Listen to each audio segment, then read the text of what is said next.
Hello, everybody. It's Rev Jen. How are you doing today? Well, I hope. I am fine. My two stories that I'm going to share today has to do a lot with Clarice. Now, Clarice was a caretaker of the museum for over 30 years. I would say close to 38 years, if I remember correctly. And she loved the house. And she was the older Jamaican lady who I loved and I adored so much. And until this day, I miss her. These two stories I'm going to share have to do with her. Now, with the first story, it's interesting because people will come to the house looking for her. And I couldn't understand why. The very first time it happened, a gentleman came up to me and said, "Is Clarice here?" And I said, "Yes." He said, "I would like to speak to her." And I said, "Okay." And I went and I told her, "This man wants to speak to you." And she said, "Well, I don't want to speak to him." And I said, "Why not?"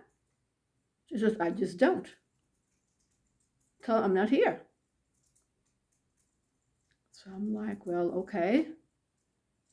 So I went back to the gentleman thinking what I'm going to say.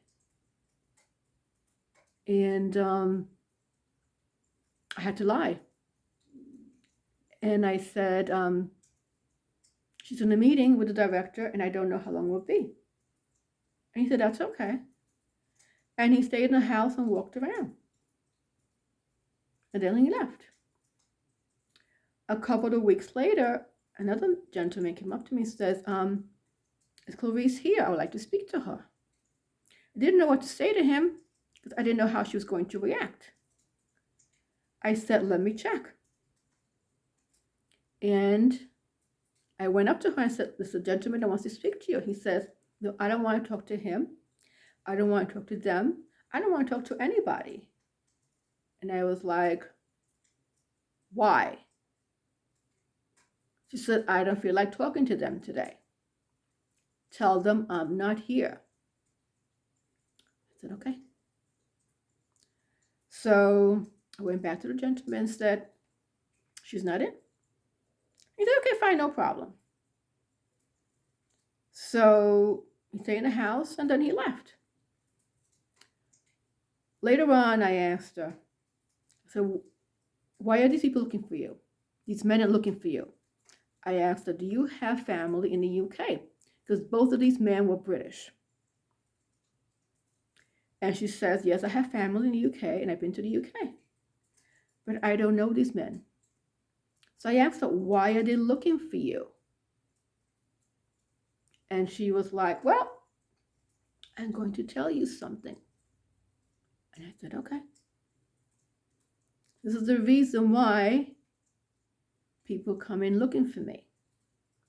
I said, "Okay." And this is her story that she told me. She was in the modern kitchen. Now we have two kitchens at the museum. The original kitchen and the modern kitchen. The original kitchen, all the guests get to see. The modern kitchen is hidden behind closed doors. And only employees are allowed to be there. So one day she was in the modern kitchen making herself some tea. And she heard this racket. Now, it was loud. It sounded like something was vibrating, shaking. She couldn't understand what was going on.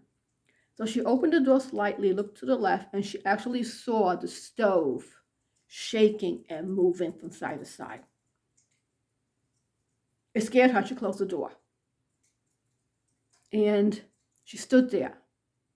She couldn't believe what was happening. Then it got quiet. So she opened the door again. And when she did, in the right-hand corner of the kitchen, she saw a woman standing there, staring at her.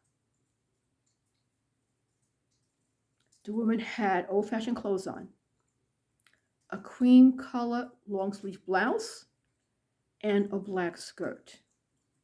Just standing there, staring at her. Clarice knew this was Gertrude.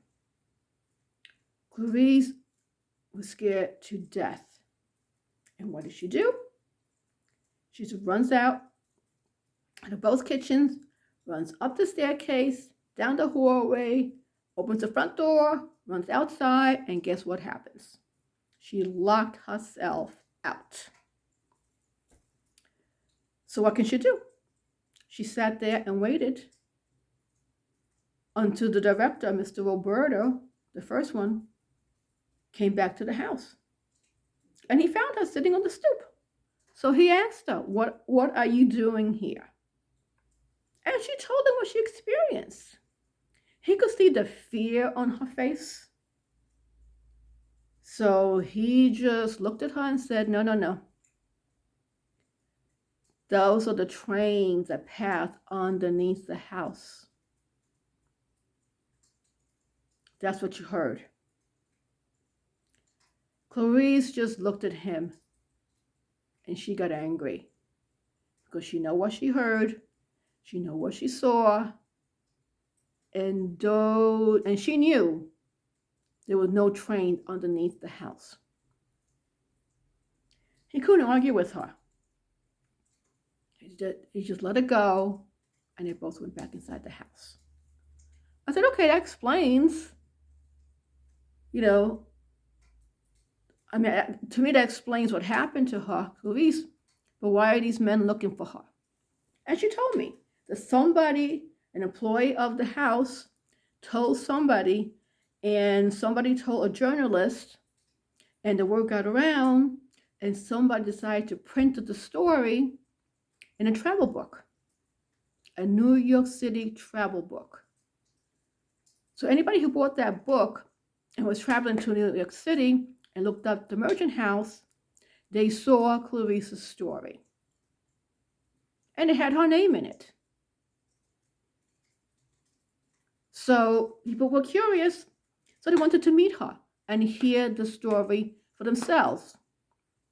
Especially a lot of people from the UK, they love ghost stories. They believe in ghosts. And they always come in asking about experiences at the house. So sometimes Clarice be willing to tell the story. Other times she was in no mood to repeating the story.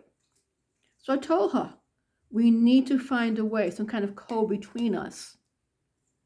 So if you're standing next to me or sitting next to me, I know when you feel like talking, when you don't. So we had this hand signal. I would look at her. She'd give me the hand signal for yes or for no. And I knew what to do. Of course, at times she didn't want to talk to people. So they would ask me, have I experienced anything? I said, yes, of course. And I would start sharing my stories. And I think she would get annoyed with me or get a little jealous of me sharing stories. So she would make a comment, and I would just look at her and say, well, why don't you share your experiences at the house? And she will look at me and give me a look of anger. But what could she do? They would ask her, have you experienced anything? And at that point, she would say, well, yes, I have. Of course, I didn't want to talk about it, but I would tell you. I am Clarice, and, blah, blah, blah, blah, blah. We would argue, we would get annoyed with each other, but we would laugh a lot. I've experienced a lot with each other. And I do definitely miss her. I really, really do. She's still around, don't get me wrong. She has not passed away, far that I know of. But I don't get to talk to her anymore like we did back in the day. So that's my first. My second story with Clarice, we're both working in the tea room. Of course, most of the time I was always counting money because, back then we didn't have a cash register, so everything was done manually. So I had to always be counting money to make sure it was correct and everything matched at the end of the day. And one day I'm sitting there counting the money, and I could hear distinctly the fluttering of a skirt against furniture. Somebody was walking in the parlor. It wasn't footsteps. It was the fluttering of a skirt walking around. And the house was very quiet. There was nobody on the first floor except for me and Clarice. And I said to Clarice, do you hear that? She's like, mm-hmm. So what do you hear? She said, somebody's walking in the parlor. And I said to her, there's nobody here but us on the first floor. She's like, there's somebody walking in the parlor. I said, Clarice, we're alone. There's someone walking in the parlor, Jenny. And we both know who that is. And I'm like, of course I was being stubborn. I said, nope, we're alone. There's nobody here but us. She's like, okay. I got up because I needed to prove to her that we were alone. So I got up. I walked to the door of the parlor. I looked inside. There was nobody around. No one.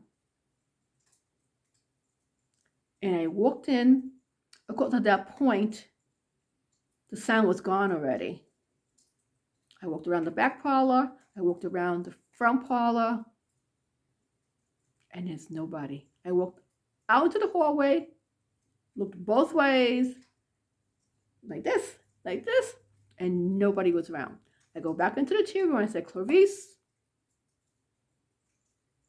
there's nobody on the first floor but you and me. She says, Jenny, we both know who that is. At that point, I couldn't argue with her anymore because we both knew. It was Gertrude. Gertrude walked around. We both heard it. We both couldn't deny it. And I said, okay.